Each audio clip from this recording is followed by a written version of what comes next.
ao anatin'ny tontolon'ny fitaterana izay ihany moa tsy hitateraka hatreto ny fanimpanantenan'ny filoha an-tetezamita amin'ny anafarana fiara fitateram-bahoaka lehibe ho an'ireo kooperativa eto andrenivohitra. Raha ny volana jiolazolay teo moa nandrasana ho tonga ireo fiara fitateram-bahoaka miisa 10 dia nahemitra ho amin'ny fotoana mbola tsy voafaritra indray izany hatreto.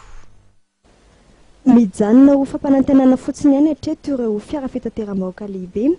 Nampanantenainy ny filoha an-tetezamita fa afarana avy any Chine ary ampiasaina amin'ny fitateram-bahoaka eto andrenivohitra.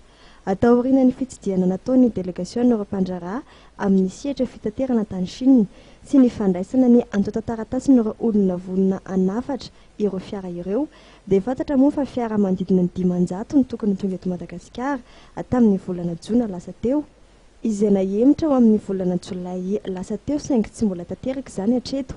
Miandry ny fanapahan-kevitra ny tompony andraikitra misany tetetika azy ity ireo mpitatitra. Amin'ny iray volana izay nandefa taratasy rapela ny tompony andraikitra ny io no savitaminy fa miandry ny vahoaka tanterana sy ny ireo mpandrara amin'ny fitaterana eto Antananarivo renivohitra amin'ireo minibus ireo dia miandry valiny io izany tsika tamin'izao mbola tsy nahary valiny avy.